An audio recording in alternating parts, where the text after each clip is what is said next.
Good morning.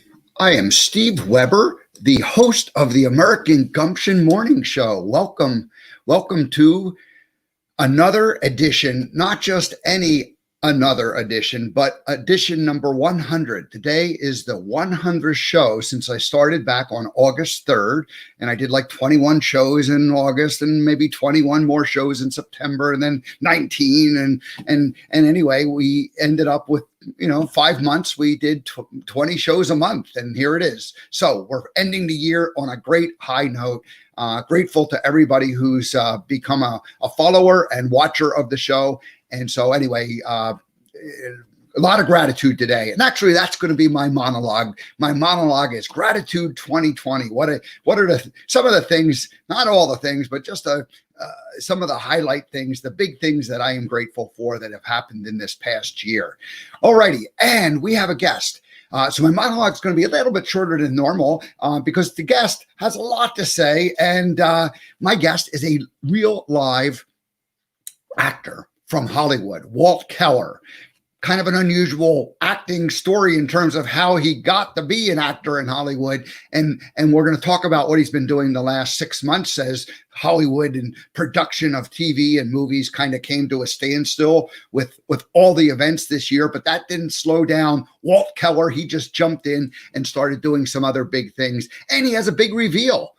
He's been telling us on social media the last, since last night that there's a big reveal coming up. So you'll want to stick around. He'll join us at, somewhere around 12, 13, 14 past the hour. We'll get him on live. All righty. So let's just dive in. Today is the 100th show. It's the last day of 2020. It's December 31st. And tonight on Spirituality Gone Wild, there's going to be a 3-hour broadcast from 10 or from 8 to 11, Pacific time. So that's how we're going to celebrate New Year's. Now that is 11 to 2 Eastern time. So I did a little pre-recorded version and sent it in, and that will, that will be my contribution to the Spirituality Gone Wild New Year's Eve party. There's going to be music. There's going to be some little tiny segments like people like myself, the other creators, co-creators, hosts will share pieces. So anyway, tune in spirituality.com. You can follow that tonight. And I'll have a link on my website, on my Facebook page rather. Alrighty. Now, tomorrow, there's going to be a little bit of a new beginnings and what we're going to be doing in 2020. And we're going to do this on Sundays at Spirituality Gone Wild. And so tomorrow is, I know Friday, but it's the first. We're going to kick it off. We're going to be doing workshops every Sunday. And then tomorrow, we're going to start it. We're going to be doing workshops. So helping you get yourself organized so that you can have a better life in 2021. And all of the different contributors, all of the team, 25 of us involved with Spirituality Gone Wild, everybody contributing their little piece of it. Alrighty, so that's what's coming up. Now, Monday, I have Joan of Angels going to be doing a regular segment. She comes in the last 15 minutes, and I'm probably going to dedicate the beginning of the show to talking about, new beginnings and some of the objectives I have for 2021. So we'll see how that goes. I'm still working on that schedule. But Tuesday, I have Paul Sterling joining us. He is a relationship coach, and he has written the book, Argue Less, Love More. Now think about that. Argue less, love more. Is that a good thing for a relationship coach to be writing about and teaching about? Absolutely. So we'll hear from Paul himself. Paul was a Alaska fisherman. He knew some of the people on the great catch or the last catch or the big catch, whatever the catch is up in Alaska. That's what he did. This is back in the 80s when he was doing that. But anyway, he's Paul Sterling will be our guest on Tuesday. All right, and we got guests the rest of the week too. So we'll tell you about that next week. All righty. So my gratitude 2020. Here's not too long of a list, but just some things I'm grateful for that have happened. Family, first of all, my sisters, my brothers, 2 sisters, 2 brothers, their families, my nieces, nephews, our father, 92 years old on Saturday. Dad, happy birthday. Coming up on January 2nd, 92 years old. that's pretty cool. And I'm also grateful for my older sister Eileen and her husband Gary. I've been staying with them for the past year. I've been in a nice, safe place, and it's been a wonderful place to be. And Dad has his apartment that's attached to the house, and so Dad's there too. I get to have breakfast with him every morning. We just had breakfast this morning, so I'm just grateful for family and for this place that I've been able to stay this past year. Health, grateful for my health. Everybody here. We've all been kind of, isolating and, not like we are hermits and don't go out at all, but everybody is like using a lot of common sense. And so everybody's been healthy, and we're keeping Dad healthy. And, that's all going very, very well. Grateful for that. My sister's grandkids, they come once a week, and they were here yesterday, and they bring a joy that, that young innocence that, I haven't been exposed to. I left home at age 21, 22, went to California, kind of did my own thing, 27 years in California and then 11 years in Montana.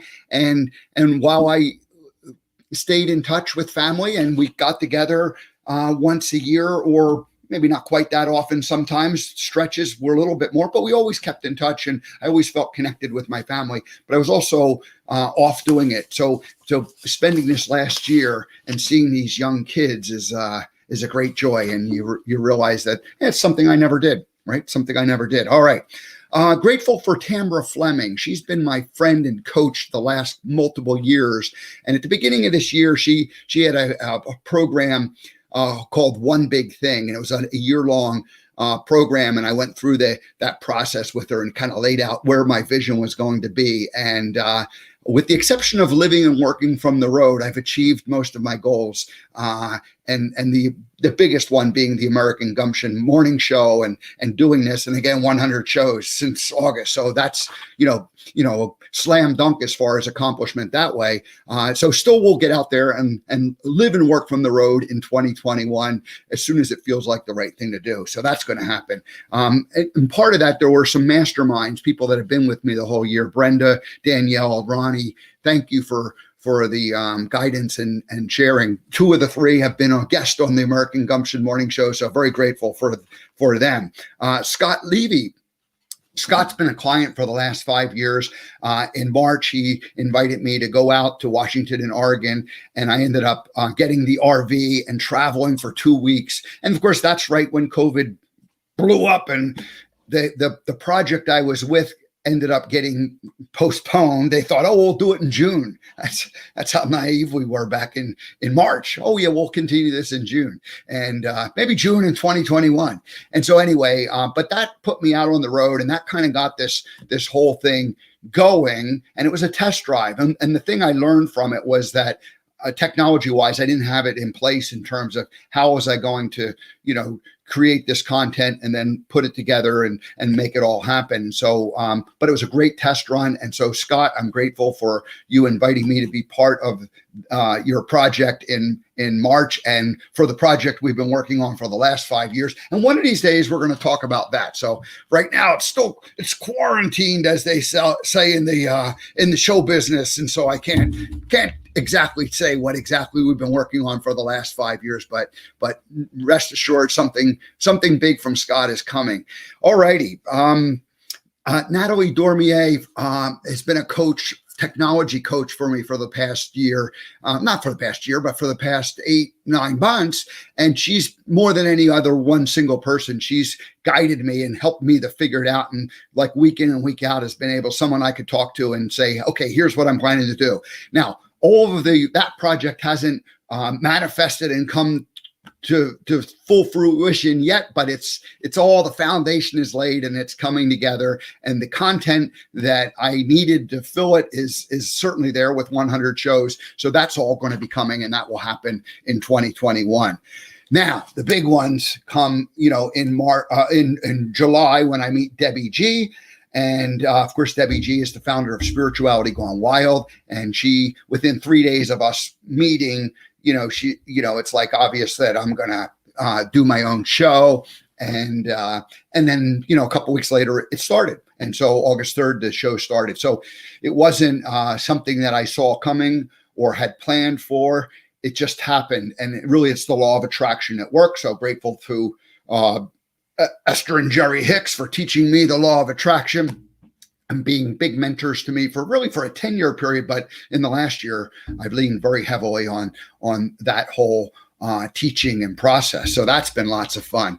The whole spirituality gone wild has really kind of changed my world because it gave me the confidence to start the American Gumption show without having to do it on my own. And I did do it on my own.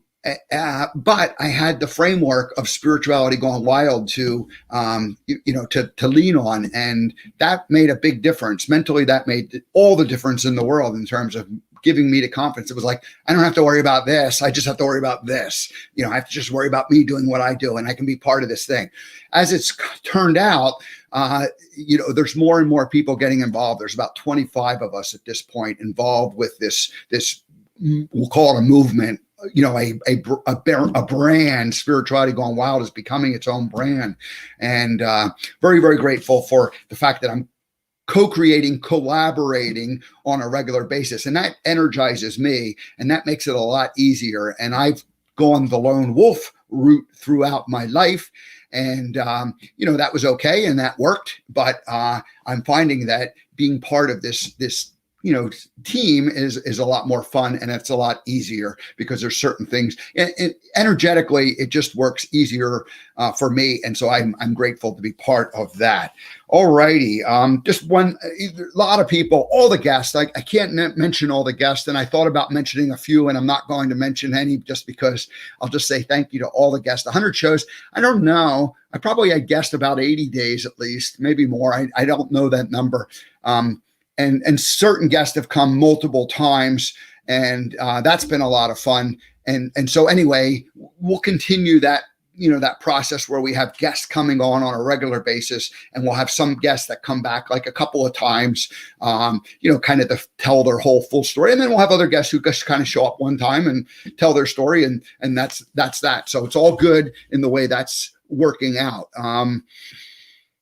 But I will say Brandon Schaefer, who was my very first guest, who was from my original network, not part of the Spirituality Gone Wild network.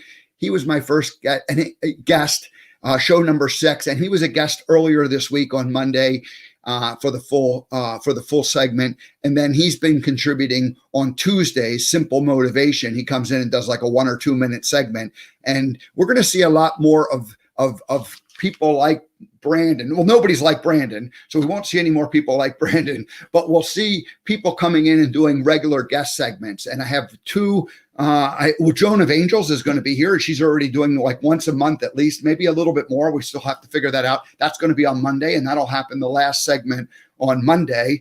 And so we're going to add more and more of that. It's going to become that true variety show that we've talked about. All righty. So that's it. Oh, lastly, most importantly, the viewers, you folks who have been, participating and cheering me on, and the numbers are growing, and that's encouraging to me. And it'll reach a certain point where, the hockey stick curve, it starts to go up. This is what I believe. And so anyway, there wasn't a whole lot of people at the beginning, but, after 100 shows, there's more and more, and it's a steady stream of people coming in on board. So anyway, grateful for that. So, all righty, that's it. Now, let's see if our guest is in the green room. He is back there. I hope he's been being well taken care of. And, Walt Keller, are you there? Can you join us? Oh my God! Yes, I am. Hey, Steve, happy 100th and happy 2021. It's just about here. Woo! We are. People are ready to be. People are ready for 2020 to be over with, and never before. New Year's is always a big day, but never before has it been like, all right, let's just put this one in the books and move on, because this has been a year that turned everything upside down for many people, for everybody, really. Everybody's been affected. Absolutely 100%. And I can't wait to ring in the new year. In fact, I even have, the disco Oh my ball gosh. ready to go. We are going to be partying at home, staying at home here tonight, my wife Julie and I, and just relaxing and watching everything happen in a safe home kind of environment. I hope everyone else does the same. But you have the hat and Yeah. you have the ball. So it's not like you're going to just, it's not like you're going to just, like sit around and go like, oh, Happy New Year. I mean, the Kellers they're going to whoop it up. Oh, yeah, absolutely. We know how to party, right? All righty. Well, hey, Walt Keller, welcome to the American Gumption Morning Show. We have two things that happen anytime a first-time guest comes on board, and it kind of like rules, so I'm going to go ahead and explain that to you, and hopefully you'll be able to, go with this. So the first one is I will read a bio of who you are and let people know who you are. And then the second thing is I play a song, and we call it the American Gumption first time guest theme song. And so it's a kind of a welcoming thing. If you come back sometime in 2021, we will not play this ever again for you. So it's kind of a special deal. Do I have to do hokey pokey while the song goes on? You might want to you might end up like kind of marching around a little bit. That'll be my hint as far as what type of music it's going to be. So, well, let's introduce who Walt Keller is. Walt Keller is a Los Angeles-based television and film actor. His mission and passion is to create life in the imaginary world of a project's script. The imaginary world of a project script. That's good stuff. Who wrote that, Walt? Who wrote that? That's good. Yeah. Walt's path to Hollywood is anything but traditional. He only decided to move to LA a few short years ago in his late 40s to professionally pursue his acting passion. For 25 years, from age 21 to 46, Walt was the owner-operator of the Lumber Baron Inn and Gardens in Denver, the Lumber Baron Inn and Gardens located in Denver, Colorado. It was a mystery theater type venue. That is where Walt organically honed his acting and business skills for that quarter century. Yeah, as I saw some pictures you sent me, I'm like, oh, Walt has been an actor for the last 30 years. Cool stuff. Okay, so 3 or 4 years ago, Walt and Julie left Denver, moved to LA, and started a brand new life. I love this starting. I've moved a couple times. I love this starting brand new stuff. We'll talk about that. A variety of smaller roles earned Walt his SAG card, and 2020 looked like a breakout year. Of course, COVID effectively stopped production in film and TV just as it changed the course of the entire world. Now, that may have slowed Walt down a little bit, but it certainly has not broken his spirit and his enthusiasm for acting, the business, and for life itself. Now, for the last 6 months, Walt has been the lead testing specialist at Core Response, a COVID test facility in LA, and currently right smack at the heart of one of the COVID hotspots in the country. So, Walt Keller, welcome to the American Gumption Morning Show. You've been a busy boy. Thank you so much, Steve. What an amazing introduction. I can't even believe that guy is for real. But I want to congratulate you on 100 shows. Look, I know we got plenty of time to talk about me, but I just want to say for a minute, what an amazing achievement it is to do 100 podcasts. Boom, one after another, just marching forward and marching higher and getting better and better each day with all these guests and everything that you've done. My hat is literally off to you. My New Year's Eve. She's taken off your hat. Yeah, I took it off, but I'm serious. So it's really something, because I remember back some time ago, you and I chatted on the phone about your thoughts about doing this, your plans for what it is that you're doing, the American Gumption Morning Show. And we had a wonderful conversation. I gave you some of my thoughts on that. And I could tell right then, you were absolutely going to do this. You had a vision for what this show was going to be like, how you were going to do it, and how you were going to bring good news to America through this format. And congratulations to you for doing it. Thank you, Walt. It's been lots of fun, and I am very grateful. And that's why I usually, my monologue usually is like about like something tying. And I started to think about like, entertainment, because I've done all that kind of stuff too. And then I went, no, it's like the last day of the year. We just have to be grateful. And so, and 100 shows. So yes, very, very grateful. And thank you. And we'll get into all that, but I got to play this song. Oh, do the song, please. I have to play this song. But thanks for welcoming me to your show, Walt. This has been great.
Fantastic.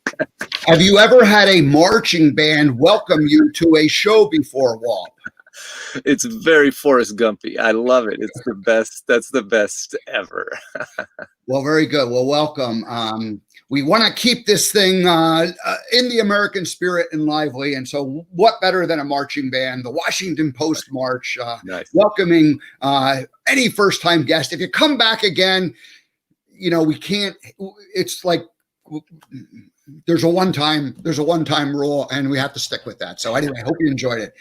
Hey, so we met a couple of years ago. I get an email and then a phone call from you, and I'm going to do a quick screen share so that people can kind of know who you are in one of your lives and one of your alter egos.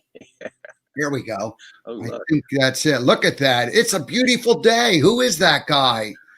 gosh, it's funny because people said that I really look like Mr. Rogers, Mr. Fred Rogers from, the Neighborhood. And a very strange thing happened. And when I contacted you, Steve, I was literally at my wit's end because I'd come out here and began acting. And believe it or not, I'd come out with shoulder length rock star type of hair. It was flowing. It was fabulous. It was fantastic. Yeah, there you go. I was getting roles on shows like the HBO show Westworld, where in this particular photo I play a cowboy, one of these robot cowboys, android cowboys in the Sweetwater Saloon. So much fun. So many stories from that. And by the way, since we're talking about Westworld just for a second, we have to wish one of the great stars of Westworld, who I got to work with, and that's Anthony Hopkins. It's his birthday today. He's 83 years old. How about that? Wow. Sir Anthony Hopkins. That being said, I had this great long hair. Ultimately, one thing I kept noticing was I was getting these roles that really didn't necessarily match my style, match who I was, match who I sounded like. I was getting roles like this. I was getting inmate. I was getting homeless. I was getting convict. Pedestrian. Just a lot of roles that I just felt like weren't going to be taking me very far in the Hollywood grand scheme of things. And so my acting coach, I have a couple coaches that I sat down with, and they said, "Listen, Walt, what you have to do is you have to cut your hair.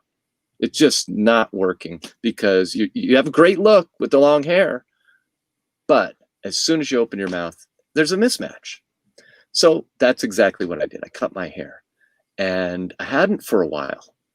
No, if you have shoulder length hair and then you go in there and get your hair cut, I mean, that must have been a little bit traumatic. Look, I had been doing it for years, actually, because I only grew my hair out because I wanted to donate it. I had a cousin, Christy Keese, who lives out here in California, lived out here in California for many years, and she died of breast cancer. And so I like to donate my hair to Locks of Love, as a lot of people do. And that's the only reason that I was growing it out. Really, I kind of liked it a little bit. And when I got out here, it was getting me these kind of like alternative sort of roles. But when I had this short hair suddenly, and I kind of stayed with it, I didn't let it grow, I was walking around and people kept saying, gosh, you look like Mr. Rogers, over and over. I'd go to the mall, I'd be on the beach, wherever I was. They'd keep saying that I look like Mr. Rogers. And so I went with it. My wife bought me a red sweater, and I went to the mall one day in the shirt and the tie and got the shoes and the pants. And I just decided I was going to go and walk around like Mr. Rogers and see what happened. And you wouldn't have believed the reaction. Literally, people were coming up to me, taking selfies with me. There was a woman that came up to me, literally tears in her eyes, crying because she so much loved Mr. Rogers. And he was such an important part of her life growing up. Of course, he's been passed away for many years, but the memories were still so strong and so vivid that I realized that this Mr. Rogers thing, I wasn't going to be able to avoid it as long as I was going to have short hair. And so I started calling around. I talked to several people, and everybody kept saying, you really need to call this fellow Steve Weber. He is the nation's Forrest Gump impersonator. He's embodies Forrest Gump, and he's made a whole life out of it. No one is better than him. And so I remember picking up the phone and calling you, and you really gave me a tremendous amount of good advice. And thank you for being there and listening to me. Well, it was fun to do it. And I was initially a little bit like, I was at the point where I was really trying to come and figure out Steve Weber's identity, and how do I kind of post Forrest Gump and take the Steve Weber part. And then suddenly we're having a conversation about how do you take advantage of this. And so I was kind of at the end of my run with like the full blown Forrest days. And of course, it's still going to be part of what I do, and I'm going to do more of it as I go forward. And there'll be like a nice little bit piece and rolls. But anyway, it was a great conversation we had, because I had been familiar with the lookalike world for many years, and so I was flattered that, oh, here's this guy who wants to know about it, and we just kind of had an instant connection.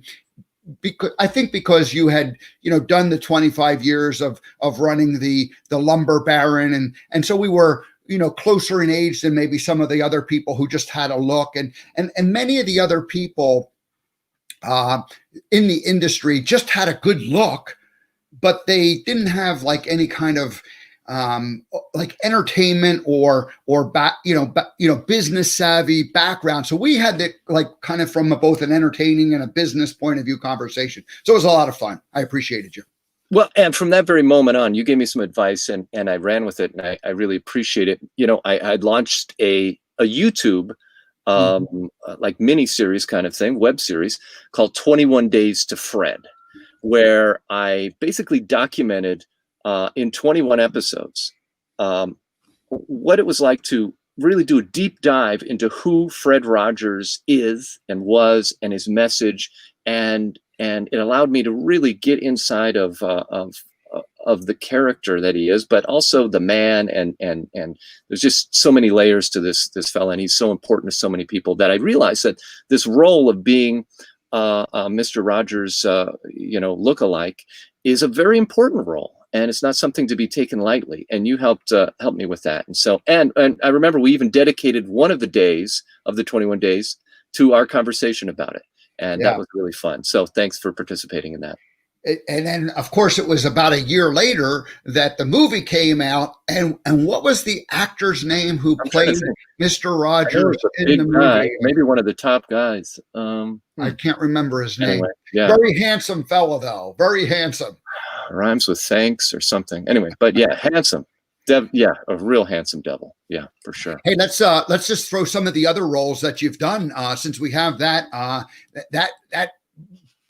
group of pictures. Looks like some kind of a old time truck driver, something like a milk truck delivery man. What were you? This one is really fun because a lot of people right now are watching the hit movie, the Netflix hit movie Mank, Mank, which is short for Mankiewicz, Herman J. Mankiewicz, who was this screenwriter, the famous Hollywood screenwriter from, 80 years ago of Citizen Kane. And I was asked to be a taxi driver in this black and white film. If you haven't watched it on Netflix, it's a great watch in the next couple of days. Tune in if you're a fan of great cinema. This is directed by David Fincher, one of the greatest directors in Hollywood today, and I was very pleased to get to work with him. But the job as a taxi driver, I remember getting the details. They said, "Hey, can you drive a stick shift? Manual transmission." Yeah, I can do that. So then we go to the wardrobe fitting, and they set me up with this incredible, 1920s outfit with a little cap and, everything. I show up that day. It's at a train station, an old-fashioned train station. I think Glendale is where it was. And there they have all the old cars, 1920s Model A Fords lined up, and they're all dressed up like taxi cabs. It turns out there's 4 taxi drivers, which is kind of fun. We're all standing there, and there's the 4 cabs. And then, the assistant director comes over, and he's there with the guy that runs the cars. And he says, "Okay, well, we need to get you guys in your cars. Okay. So this first car here, it doesn't go anywhere. It just stays parked. And who wants that? Which of you wants that?" And so one of the old guys said, "Hey, yeah, I want that one. I want that." I said, "Oh, shoot. That was the key job there. You just sit in a parked car all day. That would have been great. Dang it." Okay, so now there's 3 left. And the next one, he says, "Who wants this next one?" And somebody jumps up and says, "Oh, okay, yeah, this one, you just roll it 10 feet in the scene, 10 feet, and then you stop." 10 feet, man, that would have been the job. Okay, well, now it's down to 2, me and by the way, these other fellows are at least 20 years older than me. I'm like the whippersnapper of the group. And and so the AD says, "Okay, who wants the next one?" And this old guy, you never see him move this fast. Hey, jumps up and he says, "Yeah, I want that one." He says, "Yeah, okay, well, this one just kind of goes around the parking lot. You know how to do that?" He says, "Yeah." And okay, well, I guess I'm the last one. He says, Good, yeah. Yeah, this one you're going to be right behind Gary Oldman's limousine. Mm. And this one you're going to have to really learn how to drive the car fast. So we're gonna take you on some lessons. So for the next hour or so, I'm learning how to drive this Model A Ford. And let me tell you something.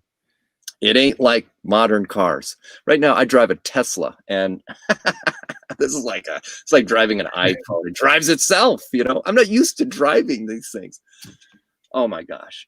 The whole scene was me driving right behind Gary Oldman's limousine, where he's laying on the back of this super long, 1920s limousine that was a convertible, and it has this area where you can just kind of lay on the back. And Gary Oldman, Mank, the character, happens to be an alcoholic, and so he was playing just as drunk as could be. You can imagine him rolling around on the back of this thing. The car is rolling. I'm in the taxi right behind him. The AD is on the walkie-talkie telling me how to drive, And so they say action. I'm right behind the thing, and they say faster, get up there, get right on the bumper. And the limousine's going fast. I'm going fast. I'm going right behind him. Limousine goes this way. I go the other way. And cut. Well, fortunately, Gary Oldman didn't fall off that time. But the way he was rolling around up there, I thought for sure he was going to fall off right in my path, and I was going to be the guy that killed Gary Oldman. Oh my gosh. Now, we did it for about 30 more takes. Wow. And each time it was white knuckles and sweat going down my brow as I became the taxi driver. Anyway, it earned me a job. David Fincher, the director, came up to me after the whole thing. He shook my hand and he said, "You're the precision driver. Great work out there." And then I get a phone call a couple weeks later. "Well, can you be a taxi driver out in Victorville?" I'm like, "Yeah, sure. Yeah." So they handpicked me to come out and be part of another scene where I got to drive a Model A Ford again. And so very happy to be able to become a precision driver on the movie Mank. And I hope if you get a chance to watch the film that you enjoy it. It's a real nostalgic trip to old Hollywood. Hey, Walt, I want to share just a couple more pictures, but we're not going to have time to talk about each of these. Yeah, But I'm just right. going to say, look, a doctor, that's pretty cool. And then what's this one here? This one, actually, that's for Perry Mason. Again, like an old school kind of thing. Perry Mason HBO show. Yep. This one was really fun. The Mechanic. This was for a movie that came out last year. You might remember, with Matt Damon and Christian Bale, called Ford v Ferrari. Ford versus Ferrari. And I got to be part of the Holman Moody crew, and God, made a lot of friends on that shoot. Did it for about a month. This one, Big Little Lies 2. This was a 1970s disco party. Awesome. The disco ball. I played a fireman in a variety of different shows just the other day, actually, on a show called 911. Great. Well, that's so you've had you've had a lot of fun with this acting thing. You showed up. You how did you start? I mean, because for 25 years you're running the Lumber Baron, kind of a mystery theater back in Denver, and you get rid of that, you sell it, and then you come to LA. I mean, how does one break in at like age 46 or 7 or something like that? I mean, how do you break into Hollywood at that time? Well, thanks, Steve, for bringing up my age again. That's the first time I've mentioned it. Well, no, maybe I've mentioned it a few times. Okay. No, I've heard it every time.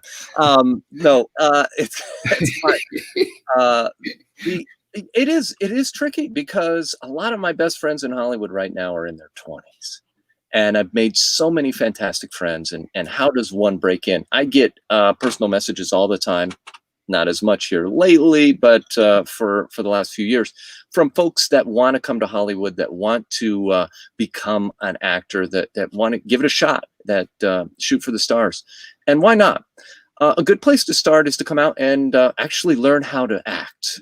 That's always a plus. I'm lucky. I studied a lot of theater in college.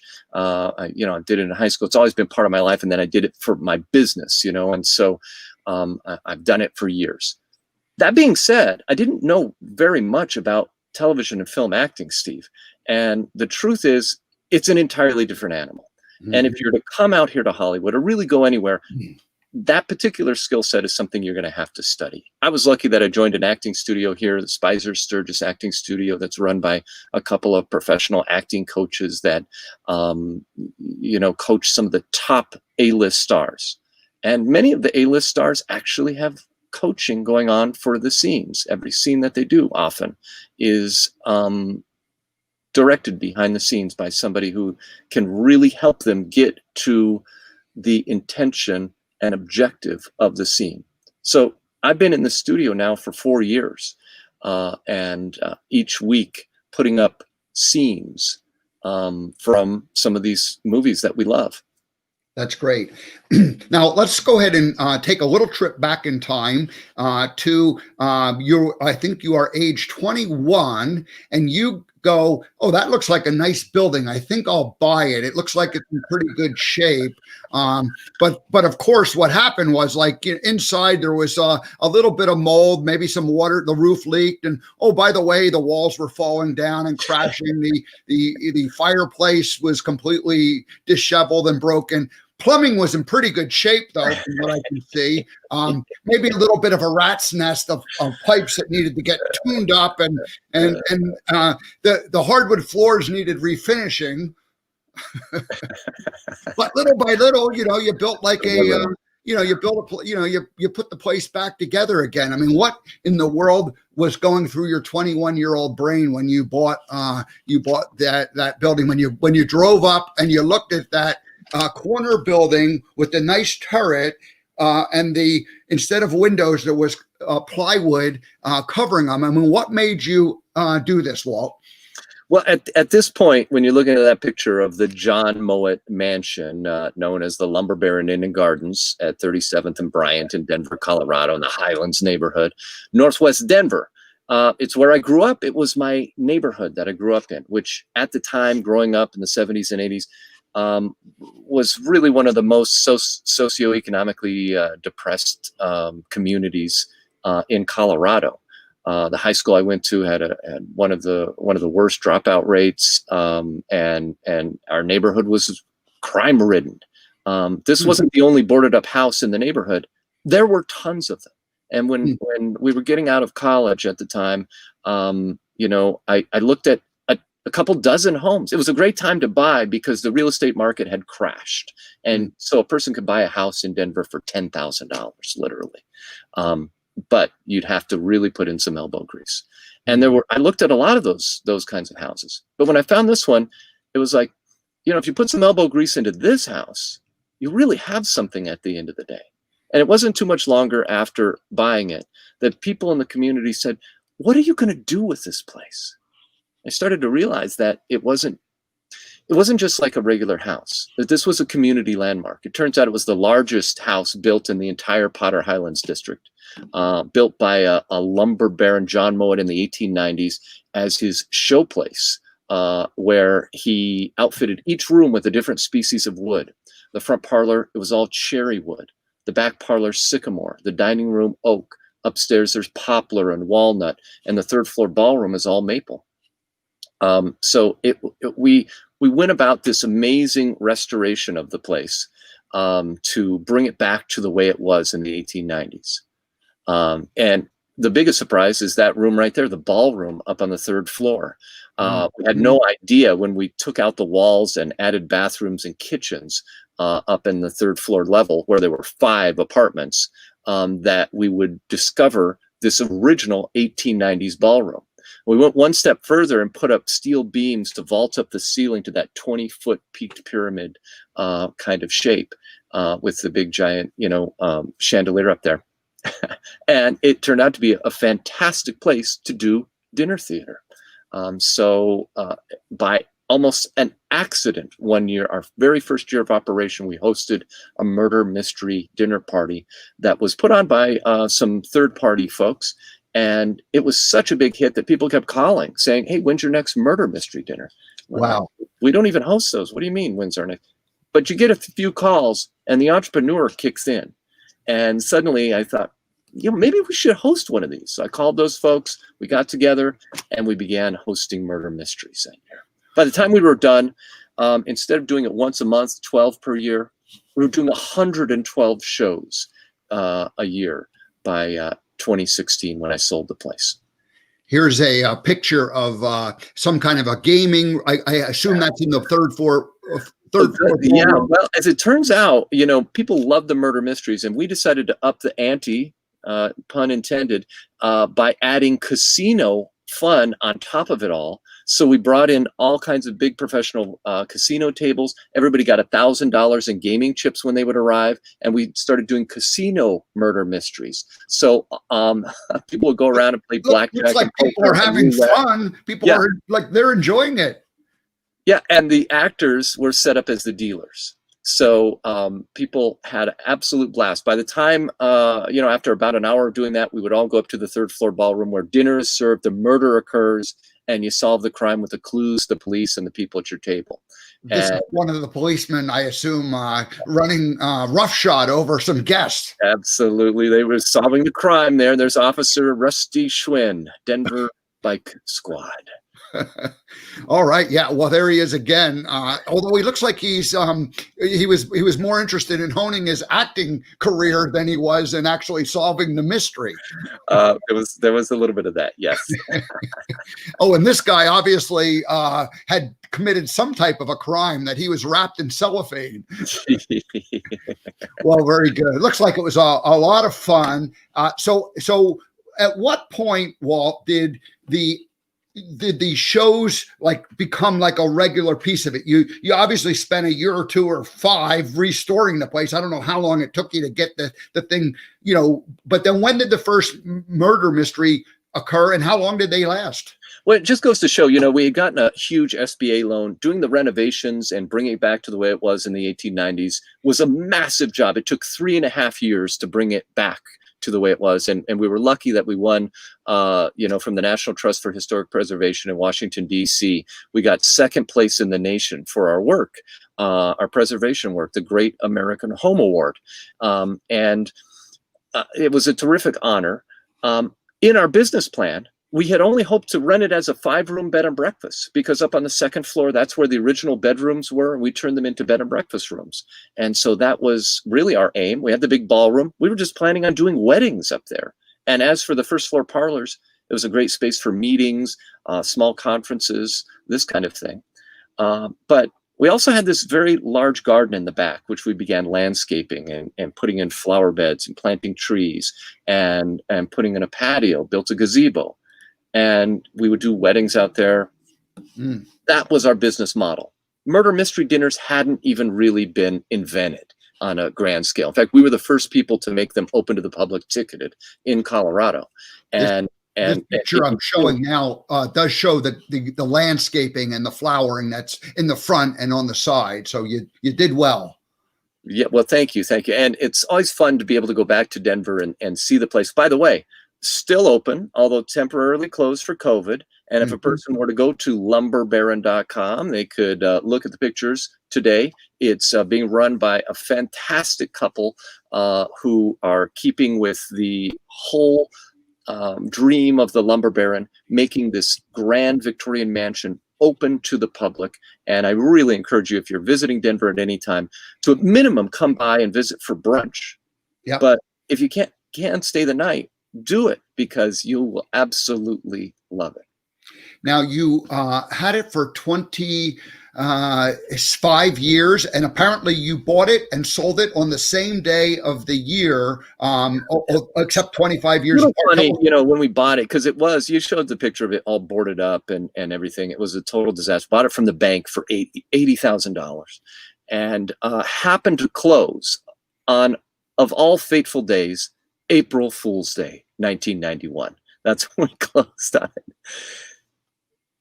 As the planets aligned in the year 2016, could you believe that we actually closed on selling it the very same day, April Fool's Day, 2016, 25 years to the day. Wow. That we bought it.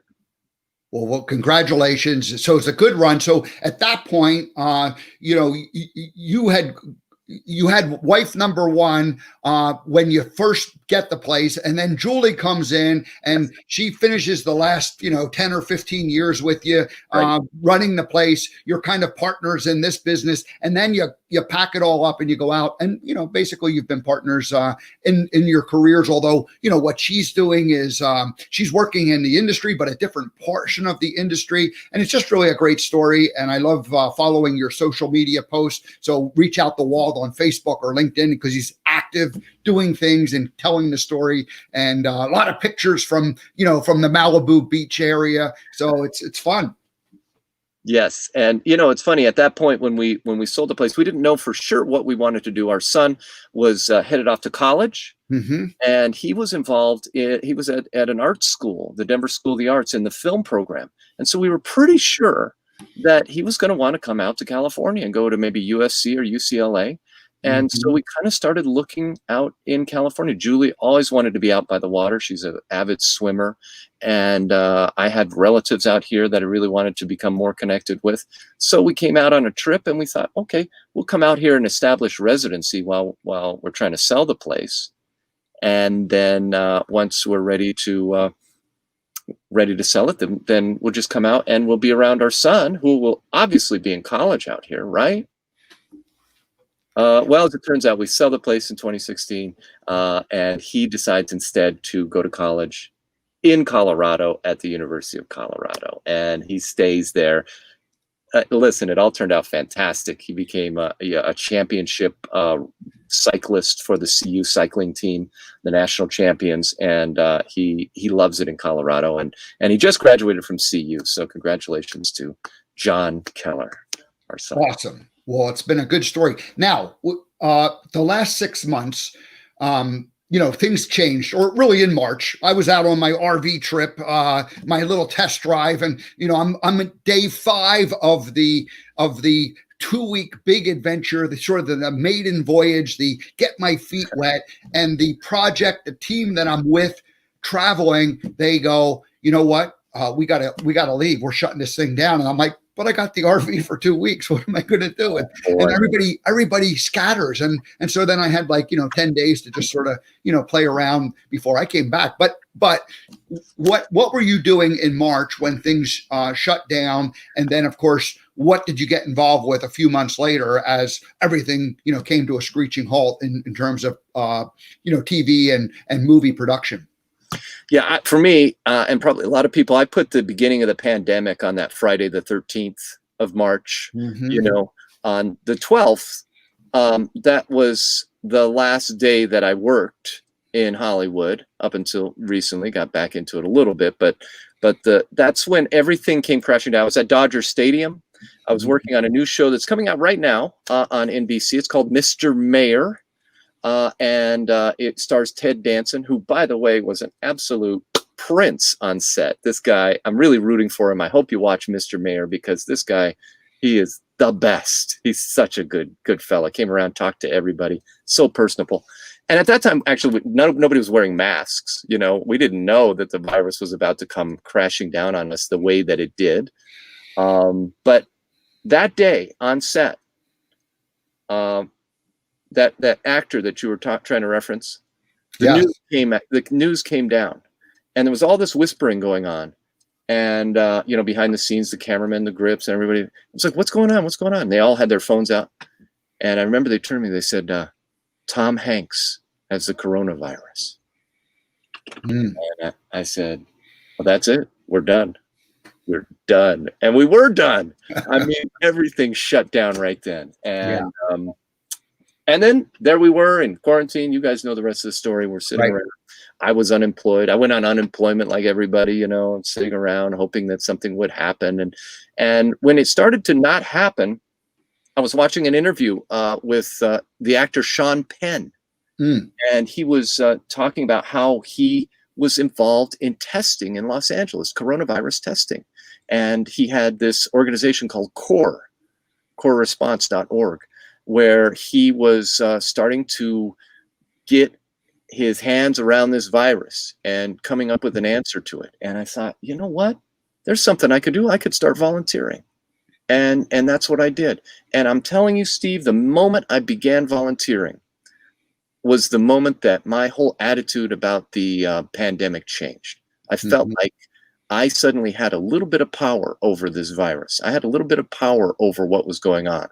And I learned a lot about the virus and how it transfers to people. I learned about PPE, how to stay safe, and it really helped me cope with this pandemic.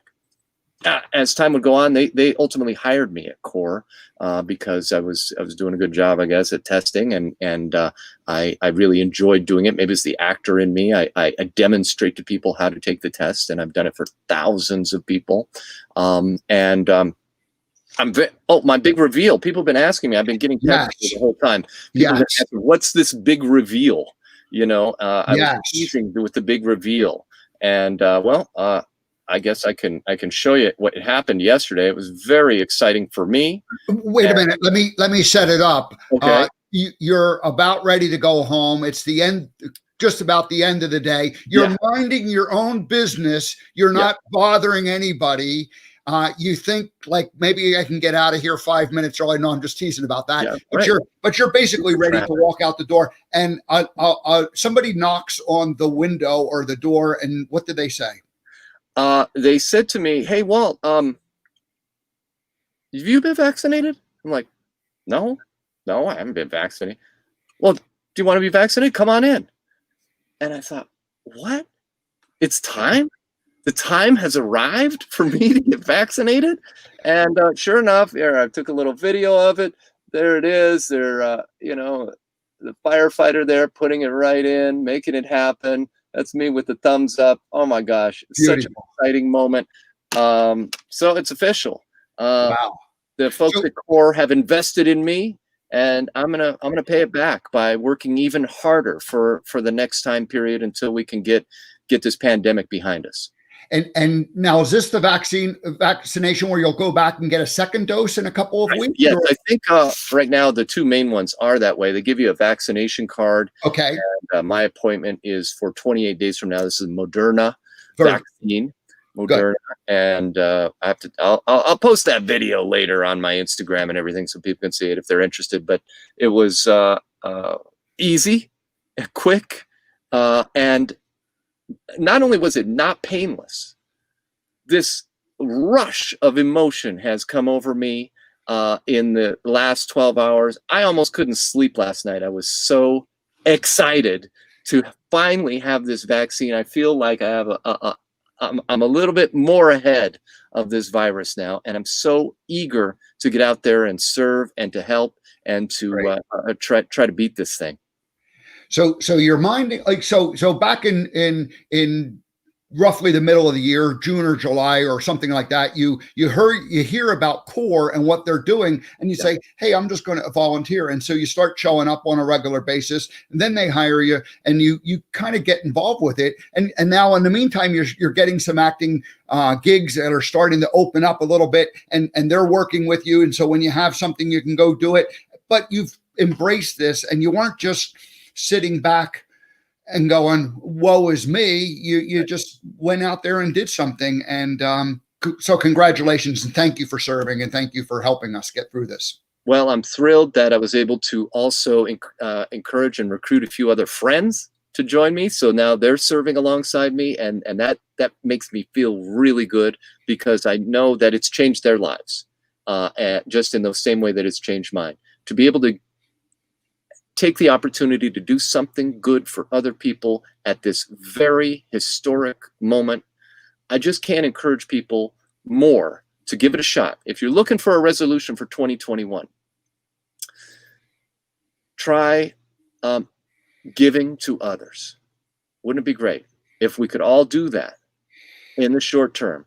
Put our differences aside and just get in there and try to help each other out, and less concentration on individualism and your own personal world. And if you can, look, the last thing I wanted to do was set aside my acting career. But that's what I'm doing. And I'm happy to be doing it so we can all get back to some semblance of a normalcy. And I'm anxious for that to happen. I think it's been a good, it's not been good, because the disruption has, not ruined, but it's really derailed lives, careers, and the work that we're doing. But I'm an optimist, and I believe that, the need for all of us to slow down and to kind of look at, what's important and what's not important. There's going to be benefit that comes from that. And I'm excited, as because I think like we're turning that corner, and the fact that you people are being vaccinated, this is all good. We're moving in the right direction. So we're moving in the right direction, my friend. Thank you, Walt, for doing that. And we teased the big reveal, and we made it go to the very, very end. Hopefully we got people to stick around. But anyway, thank you so much. This has been great. What would what's the immediate is you're going to be working with CORE and doing what you've been doing. What do you see happening in terms of within the acting world and the industry? What's the word on the street as far as when things can begin to open up again? Well, I think normally this time of year things shut down anyway. Okay. So because Los Angeles is a hotspot, they have encouraged productions to stay shuttered, maybe through January. And so truthfully, everybody in the industry is pretty much used to that anyway. Yeah. So it's not that big of an ask, to be honest. And I'd like to see that happen. I'd like to see the virus recede a bit within our communities before we get out there. And I just, my New Year's wish would be that people continue to do the 3 W's, to wear their mask, to wash their hands, and to watch their distances. And if they can do that, if we can all do that, then I feel like we can really get ahead of this thing. Very good. Well, thanks, Walt, for joining us this morning. Thanks for being my 100th guest. My guest on the 100 show, not the 100 guest. That's still to come. Maybe 100 show. Oh, there you go. Look at that. Well, thanks, Walt, for joining us. We appreciate it. Look, you are ready to celebrate. I'm so ready for the new year. Our distances, I'd be there with the Kellers celebrating New Year's. All right. Steve, thank you for having me. It's been a real pleasure. Thank you very much. It's been fun. Thanks for sending the great pictures we got to share. And yeah, we'll have you get, we'll check in with you, maybe as the pandemic gets to a point where, we feel like we're starting to turn a corner, we'll bring you back and we can talk specifically about that and the work you're continuing to do. And then we'll get you back into your movie star career. Super. Thank you, Steve. All right. Take care. All right. We'll see you. All righty. Well, Walt Keller, real live Hollywood actor, joining the American Gumption Morning Show, a guy who's put his career on hold in this year and working to make sure that the pandemic and people are going to be able to get the vaccine now. That's sort of the next phase of this. I mean, it was just doing a lot of testing at the beginning. And anyway, I didn't know the connection that Sean Penn was the fellow who kind of got that whole ball rolling. So it's great that individuals have stepped forward and are doing whatever they can do to be positive and to be helpful during this crazy time that we've lived in this last year. All righty, that's it. Hey, we have a Spirituality Gone Wild has a show. I will put the show on my Facebook page, and we'll share that. So if you want to celebrate, because we're not going out, there's nothing happening in Times Square that I know of. I don't think it's going to happen. So I think it's all shuttered. There's no parades tomorrow, from what I understand. All of that stuff is shut down. So anyway, Spirituality Gone Wild will have a little online event going on tonight. I'll post that on my Facebook page, and you can join in and just be some entertainment, music. And next week, Monday, we'll talk about New Beginnings 2021, and Joan of Angels will join us to do her monthly segment. On Tuesday, Paul Sterling, the relationship coach and the author of Argue Less, Love More. Argue Less, Love More. That's some pretty good relationship advice, and we'll get into that on Tuesday. Alrighty, everybody, have a great rest of your day. That's it for show number 100 and for 2020. We'll see you next year.